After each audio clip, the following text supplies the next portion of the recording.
श्री रविकिशन शुक्ला जी, महापौर Gorakhpur doctor Manglesh Srivastava ji,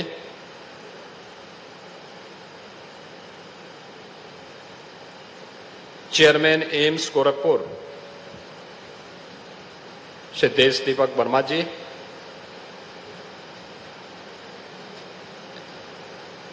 executive director and CEO AIIMS Gorakhpur doctor Vibha Dutta ji,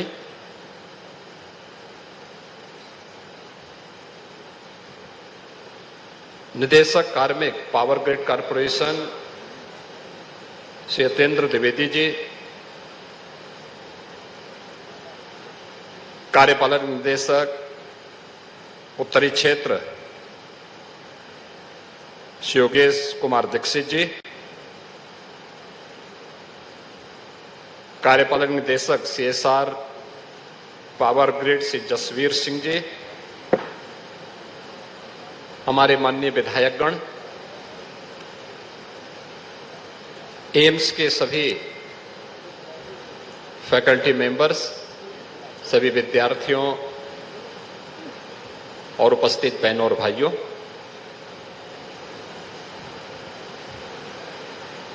AIIMS Gorakhpur में मरीजों के परिजनों के लिए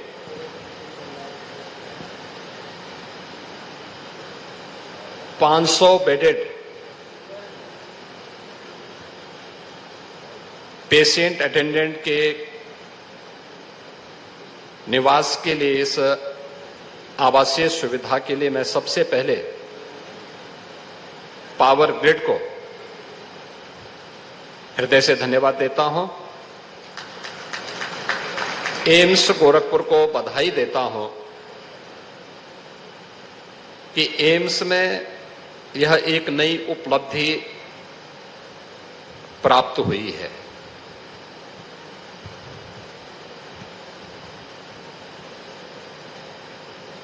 एम्स का, गोरखपुर एम्स का जो शिलान्यास है, भूमि पूजन है, आदरणीय प्रधानमंत्री जी ने जुलाई 2016 में गोरखपुर में किया था। 2019 में एम्स गोरखपुर का पहला बैच एडमिशन लिया था और 2021 में आदरणीय प्रधानमंत्री जी ने एम्स गोरखपुर का लोकार्पण किया था। मुझे प्रसन्नता है कि 2016 में जो बीज एम्स के रूप में गोरखपुर में रोपा गया था, आज वह एक वटवृक्ष बनकर के हजारों पीड़ितों को आरोग्यता के लक्ष्य को प्राप्त करने के लिए एक नया जीवन दान देने का केंद्र बन गया है। एम्स गोरखपुर में हो, यह एक कल्पना थी। हम लोग 2003 से इस आवाज को उठा रहे थे।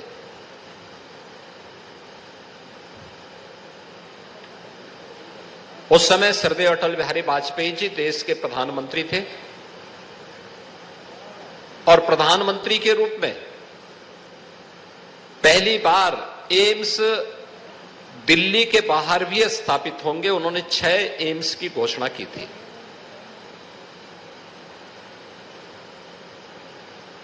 लेकिन इसके बाद यह क्रम थमसा गया और आज मुझे बताते हुए प्रसन्नता है कि प्रधानमंत्री मोदी जी के नेतृत्व में उन्होंने पूरे देश के अंदर बिना भेदभाव के 2014 में जो उन्होंने एक मंत्र दिया था, सबका साथ और सबके विकास का, तो सबके साथ और सबके विकास के भाव के साथ उन्होंने जो बात कही थी, आज उसका एक मूर्त रूप स्वास्थ्य की सुविधा के रूप में भी हम सबको देखने को मिल रहा है। देश के अंदर एक नहीं बल्कि 22 नए एम्स प्रधानमंत्री मोदी जी के कार्यकाल में ही इन 10 वर्षों में देश के अंदर बने हैं या बन रहे हैं, और उनमें से गोरखपुर एम्स एक है। पहला बैच यहां पर इंटर्नशिप के लिए जा चुका है, और उनमें से बहुत सारे ऐसे विद्यार्थी होंगे जो अपनी पीजी की तैयारी करके इस अगले वर्ष वे उसमें भी अपीयर होंगे। लेकिन एक अच्छी शुरुआत जो 2016 में प्रारंभ हुई थी, गोरखपुर में एम्स बने, 2003 में उठाई गई आवाज 2016 में वह प्रधानमंत्री मोदी जी के द्वारा प्रारंभ हो पाया, और आज एम्स अपने इस परिसर में, इतने भव्य परिसर में यहां पर मौजूद है। ये कुछ बुनियादी चीजें हैं जिन चीजों को हमें अक्सर देखना होगा कि हम हॉस्पिटल की बिल्डिंग तो बना लेते हैं, हॉस्पिटल की बिल्डिंग बनाने के बाद जब हॉस्पिटल की बिल्डिंग के साथ पेशेंट तो अंदर एडमिट हो जाता है, लेकिन पेशेंट का जो अटेंडेंट होता है, खासतौर पर क्रिटिकल केयर से जुड़े हुए पेशेंट कोई होंगे, इमरजेंसी में कोई होगा, कोई आईसीयू में होगा, तो उसके अटेंडेंट वहां नहीं रह सकते। और हम अक्सर देखते थे, मुझे याद है आज से 1-1.5 वर्ष पहले की घटना है, मैं रात्रि को अचानक लखनऊ में एसजीपीजीआई के दौरे पे निकला था। मैंने देखा वहां पे सड़कों पर लोग लेटे हुए थे,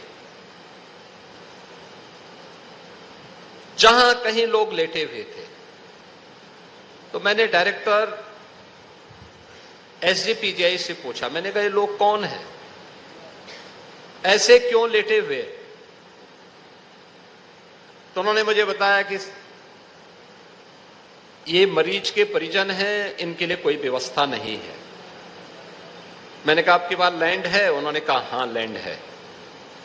तो मैंने कहा लैंड है तो फिर इनके लिए पेशेंट के अटेंडेंट के लिए भी हमें कोई व्यवस्था देनी चाहिए, और ऐसी व्यवस्था हो जो क्वालिटी हो, जहां पे वो सुरक्षित रह सके, अपने सामान को भी रख सके।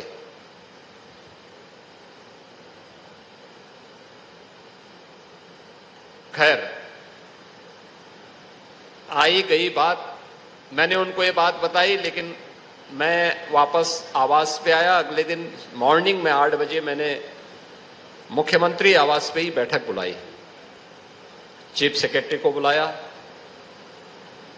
एडवाइजर शिवनीश अवस्थी जी को बुलाया, मुख्यमंत्री कार्यालय के अधिकारियों को बुलाया, और उत्तर प्रदेश सरकार से जुड़े हुए विभिन्न विभागों को भी बुलाया जिनके पास सीएसआर का पैसा भी कुछ होता है। तो मैंने उन लोगों से पूछा, मैंने कहा भाई आप लोगों के पास कितना कितना पैसा है? तो उनके पास जितना पैसा हो सकता था वो मैंने लखनऊ की कुछ संस्थाओं को वहां उपलब्ध करवाया।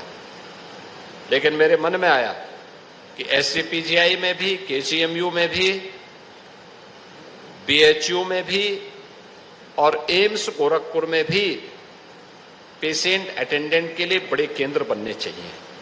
और ये जिम्मेदारी दी मैंने श्री शिवनीश अवस्थी जी को कि वह इसके लिए अब प्रयास करें, और जहां भी जिससे बात करनी है, तो भारत सरकार में फिर बात हुई, पेट्रोलियम मिनिस्ट्री में बात हुई, पावर मिनिस्ट्री में बात हुई, और मुझे बताते हुए प्रसन्नता है कि उस समय पेट्रोलियम मिनिस्ट्री में आज के पेट्रोलियम मिनिस्टर श्री हरदीप पुरी जी ने पीजीआई के लिए और केजीएमयू के लिए, आरएमएल के लिए 3 रेन बसेरा दिए, और Shri R K Singh ji power minister थे भारत सरकार में, उन्होंने एम्स गोरखपुर के लिए यह सीएसआर से उन्होंने उस समय रेन बसेरा स्वीकृत किया था जो पेशेंट अटेंडेंट के लिए है। मैं इन दोनों महानुभावों के प्रति हृदय से आभार व्यक्त करता हूं। लेकिन इसकी पैरवी लगातार अवस्थी जी करते रहे और परिणाम है कि आज हम यहां पर इसके भूमि पूजन कार्यक्रम के साथ भी जुड़ चुके हैं। आप देखते होंगे, अगर आप एक चिकित्सक की जो सबसे बड़ी पहचान होती है वह है उसकी संवेदना। अगर डॉक्टर के मन में संवेदना नहीं है तो वह डॉक्टर कहलाने का अधिकारी है या नहीं है, इस पर जरूर विचार होना चाहिए। उसकी पहचान ही संवेदना से, उसकी एक संवेदना एक गंभीर से गंभीर मरीज की आधी बीमारी को दूर कर सकता है और उसका व्यवहार उसी प्रकार का होना चाहिए। और संवेदना के इस केंद्र में अगर एक मरीज के साथ ये मान के चलिए कम से कम 3 से 4 अटेंडेंट होते हैं, दूर से बहुत आया है 2 आएंगे, लेकिन तो भी होते हैं।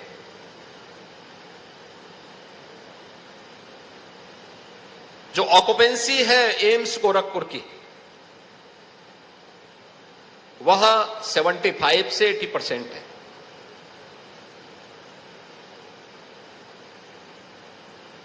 आप याद करिए कि कम से कम 1200 लोग ऐसे होंगे इस पूरे कैंपस में जिनको बाहर जहां तहां सिर छुपाने के लिए पटरी में, सड़कों के किनारे या फिर किसी अन्य जगह पर जाकर के रहने के लिए मजबूर होना पड़ता है। कितना अनह्यूमन होता है जब भीषण गर्मी के दौरान कोई व्यक्ति धूप में, गर्मी में झेलने के लिए मजबूर है। कितना अमानवीय होता है जब भीषण सर्दी में किसी व्यक्ति को बाहर ठिठुरने के लिए मजबूर कर दिया जाए। कितना अमानवीय होता है जब मूसलाधार बारिश और कड़कती हुई आवाज के साथ मूसलाधार बारिश पड़ रही हो, आकाश से बिजली कड़क रही हो, उन स्थितियों में बाहर भीगने के लिए उसे मजबूर कर दिया जाए, किसी पेड़ के नीचे खड़े होने के लिए मजबूर कर दिया जाए। यह एक अमानवीय स्थिति है। उन स्थितियों की कल्पना करिए कि अगर वह आज किसी के साथ है तो कल आपको भी उससे गुजरना पड़ सकता है। उन स्थितियों से बचने के लिए आवश्यक है कि हम पहले ही अपना मानवीय स्वरूप बनाएं और उन लोगों के बारे में सोचें जो अपने मरीज की पीड़ा के साथ यहां जुड़े हुए हैं, लेकिन उनको एक अतिरिक्त पीड़ा यहां पर मिलती है, उन स्थलों पर मिलती है। और ये अक्सर हमारे चिकित्सा संस्थानों की एक कमी के रूप में हम लोग देखते रहे हैं। हमारे यहां होता है, पेशेंट आता है पूरे भारतीय, उसमें तो पेशेंट के साथ उसके अटेंडेंट भी आते हैं। पूर्वी उत्तर प्रदेश में भाव है कि अगर कोई परिवार का व्यक्ति बीमार होता है तो व्यक्ति अकेले नहीं आता, पेशेंट के साथ साथ 2, 4, 5, 7, 10 लोग तक चले आते हैं और वे आकर के फिर वहां पर जहां तहां भोजन भी बनाते हैं। फिर उसके बाद गंदगी भी होती है, कहीं पेट्रोमैक्स पे, कभी उनके स्टोव में आग लगती है, घटनाएं होती है। और यह कॉन्सेप्ट सबसे अच्छा है कि हम पेशेंट के अटेंडेंट के लिए ऐसी व्यवस्था बनाएं जहां पर उनको रहने की सुविधा हो। मिनिमम यूजर चार्ज आप लीजिए, उसके मेंटेनेंस के साथ जोड़ते हुए सस्ता कैंटीन की सुविधा दीजिए।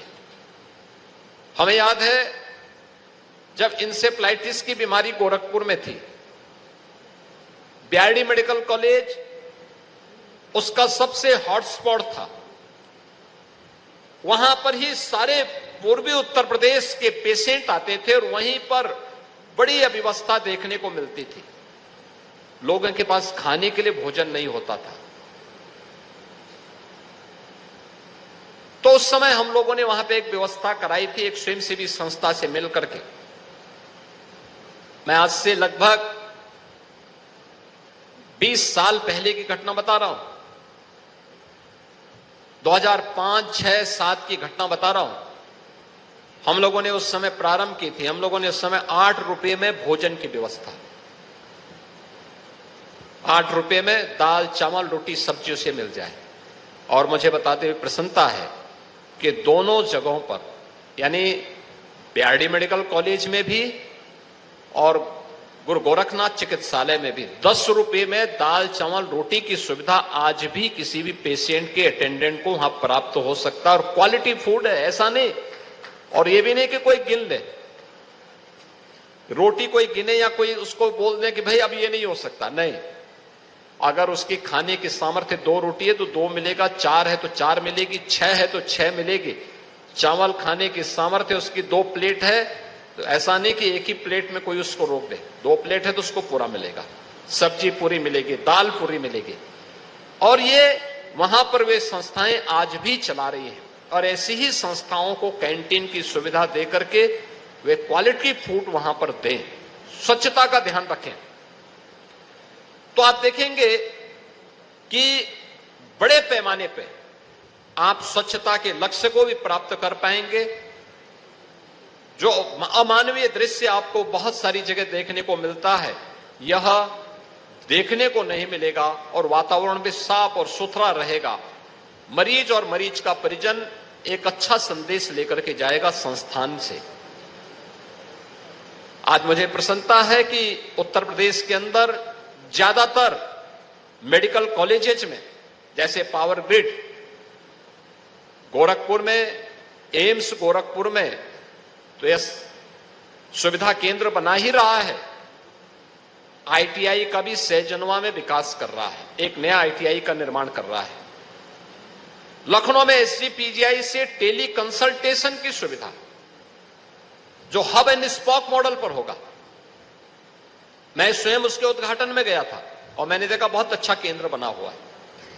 अच्छा केंद्र इसलिए बना हुआ है कि जहां पे स्पेशलिस्ट नहीं है, जिन हॉस्पिटल्स में, जिन मेडिकल कॉलेजेज में हमने मॉडल अडॉप्ट किया था कोविड कालखंड में, कोरोना के दौरान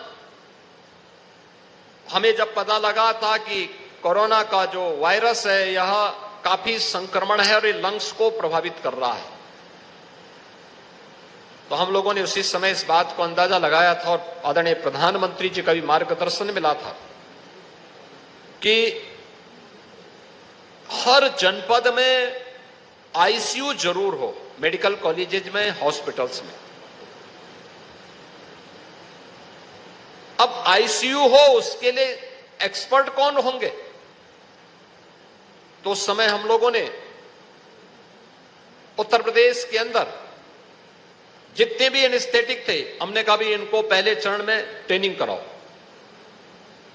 उनके ट्रेनिंग के कार्यक्रम प्रारंभ हुए।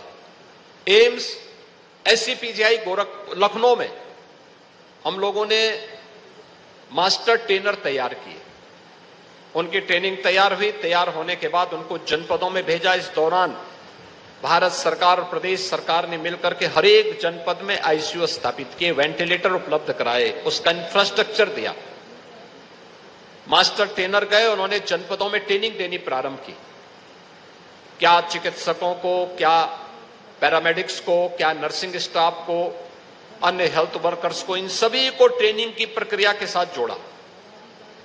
और इसके बाद यह अनिवार्य हुआ कि प्रतिदिन एसजीपीजीआई, केजीएमयू और आरएमएल प्रतिदिन अलग अलग मेडिकल कॉलेजेज उनको आवंटित किए गए थे और उन्हें ये कहा गया था कि 1 घंटा टेली कंसल्टेशन से वर्चुअल आईसीयू के साथ जुड़ेंगे। और अगर किसी जनपद में कोई परेशानी होगी तो ये संस्थान के ही एक्सपर्ट वहां जाकर के उस समस्या का समाधान करने में सहयोग करेंगे। और यह उत्तर प्रदेश का एक बहुत सक्सेसफुल मॉडल था। और आज पावर ग्रिड ने फिर से उत्तर प्रदेश के मेडिकल कॉलेजेज को एसजीपीजीआई के साथ जोड़ने के लिए जो टेली कंसल्टेशन की सुविधा के लिए वहां पर व्यवस्था दी है, ये हब एंड स्पोक मॉडल पर है। हब एसजीपीजीआई है, स्पोक मेडिकल कॉलेजेस की एक श्रृंखला वहां पर है, जो वहां पर अपने आईसीयू के साथ एसजीपीजीआई के साथ जुड़े हैं और बेहतर सुविधा वहां के माध्यम से उन्हें प्राप्त हो रही है। हमें टेक्नोलॉजी का उपयोग करना होगा और टेक्नोलॉजी अगर हम उपयोग करेंगे तो अधिक से अधिक लोगों को हम राहत दे सकते हैं, क्योंकि एम्स जैसे संस्थान आज ही आपकी ओपीडी लगभग 4000 तक पहुंच गई है। और मान करके चलिए कि अगर यहां पे सभी सुपर स्पेशलिटी की फैकल्टी आ जाए और ये सभी सेवाएं देनी प्रारंभ करेगी, यही ओपीडी आपकी जाएगी 10,000 तक। उस समय स्क्रीनिंग की व्यवस्था हो और स्क्रीनिंग के लिए यह एक सेंटर बने। अगल बगल के जनपद जितने भी हैं, उन जनपदों में भी एक एक मेडिकल कॉलेज आज स्थापित हो चुके हैं। उन मेडिकल कॉलेजेस को हम फिर SCPGI ये एम्स गोरखपुर पूर्वी उत्तर प्रदेश का हब बने और यहां से अन्य मेडिकल कॉलेजेस को स्पॉक के रूप में जोड़ते हुए टेली कंसल्टेशन दें हम उनको, या डिस्ट्रिक्ट हॉस्पिटल्स को दें, जिससे जो सामान्य पेशेंट है जिसको केवल आप कंसल्टेशन दे सकते हैं और उसके माध्यम से वहीं पे उसकी दवा लिख करके वे उनको वहीं पे वे अपनी दवा खरीदें, अपने घर जाएं। उस प्रकार के पेशेंट यहां पर आए जिनको यहां पर एम्स के माध्यम से बेहतरीन सुविधा देने में सुविधा होगी और डॉक्टर को भी यहां पे सुविधा होगी। उस प्रकार के पेशेंट की सुविधा का केंद्र अगर हम बना देंगे तो मुझे लगता है कि आपकी क्वालिटी भी मेंटेन रहेगी और डॉक्टर्स भी अधिक से अधिक पेशेंट को यहां सुविधा देने में सफल होगा। हमें फ्यूचर की उस सुविधा के लिए तैयार होना होगा। दूसरा, एम्स से मुझे एक बात यह भी कहना है कि देखिए, मैं अक्सर देखता हूं लखनऊ में आज जब हर जिले में हम एक मेडिकल कॉलेज बनाने की ओर जा चुके हैं, लगभग बहुत कम जनपद बचे हैं जहां पर अब मेडिकल कॉलेज नहीं बने। अब उन सभी मेडिकल कॉलेजेस में लोकल सुविधा मिलनी चाहिए, क्रिटिकल केयर की सुविधा मिलनी चाहिए, ट्रॉमा की सुविधा मिलनी चाहिए, लेकिन अभी भी मैं देखता हूं वहां पे कोई रिस्क नहीं लिया जाता। हर पेशेंट को वो रेफर करते हैं लखनऊ के लिए। ये सब बंद होना चाहिए और एम्स को स्वयं भी यहां पर जितने भी ऐसे पेशेंट होते हैं जिन्हें क्रिटिकल केयर की आवश्यकता पड़ती है, उनके साथ रिस्क लेने की आदत डालनी पड़ेगी। डॉक्टर्स को समय देना पड़ेगा, जिससे अब लखनऊ पहुंचने में उसको कम से कम 3.5 से 4 घंटे लगेंगे। 3.5 से 4 घंटे की दूरी में उसके साथ क्या कुछ घटित होगा यह तो वही जानता है। हमें इस पक्ष को देखना होगा और याद रखना, दुनिया के अंदर जितने भी अच्छे रिसर्च हुए हैं वह जितने अधिक डाटा कलेक्ट करने की सामर्थ्य जिस व्यक्ति में होगी उसी आधार पर ही आगे बढ़ सकता है। हम कैप ना करें कि हमें केवल 10 पेशेंट देखने हैं या 15 पेशेंट देखने हैं या 25 देखने हैं। जितने आ सकते हैं देखिए, हर पेशेंट आपके लिए एक नया अनुभव भी है, एक नया नॉलेज भी है। वो आपके एक्सपीरियंस को भी बढ़ाएगा और आपके ज्ञान को भी बढ़ाने में उसकी एक बड़ी भूमिका का निर्वहन वह कर सकता है और आपके उस डाटा बैंक को भी बढ़ाने का, जो अलग अलग परिस्थिति से, अलग अलग पृष्ठभूमि से, अलग अलग पारिस्थितिकी से वह आपके पास आ रहा है और अपनी पीड़ा को बता रहा है। आप अगर उसकी पीड़ा को ध्यान से सुनेंगे तो उस पीड़ा के निवारण करने में आपको मदद मिलेगी और उसके निवारण करने में आप भी सहायक हो पाएंगे। आज के इस अवसर पर एम्स गोरखपुर प्रगति की दिशा में आगे बढ़ रहा है, यह प्रसन्नता का विषय है और यह तो पूर्वी उत्तर प्रदेश के केंद्र बिंदु में बसा हुआ है, एकदम हृदय स्थल पर बसा हुआ है। अगल बगल कितनी बड़ी आबादी निवास करती है। कुशीनगर है, देवरिया है, महाराजगंज है, सिद्धार्थनगर है, बस्ती है, संत कबीर नगर है। अकेले गोरखपुर की ही आबादी 65 से 70 लाख की आबादी गोरखपुर जनपद में निवास करती है।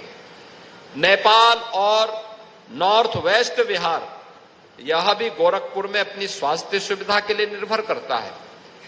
उन स्थितियों में उस बड़े केंद्र के रूप में हमें अपने आप को तैयार करना चाहिए। आज के इस अवसर पर एम्स को आज एक नई सुविधा के लिए भूमि पूजन के कार्यक्रम के साथ जुड़ने का अवसर मुझे प्राप्त हुआ है।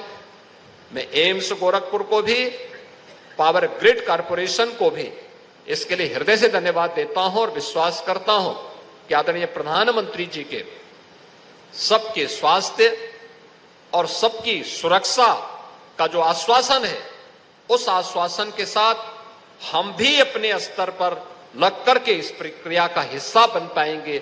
इस विश्वास के साथ मैं आप सबको हृदय से बधाई। गर्मियों की छुट्टी होने वाली थी, मेरे पापा आने वाले थे, तो हम लोग सभी खुश थे। तो मैं बेड पे चढ़ के डांस कर रहे थे, डांस कर रहा था, लेकिन वो पहले ही आ गए। फ्रीज। तो मैं उस समय तो कंटिन्यू नहीं कर सकता था, तो फ्रीज फ्रेम टाइप का हो गया। कसम पैदा कर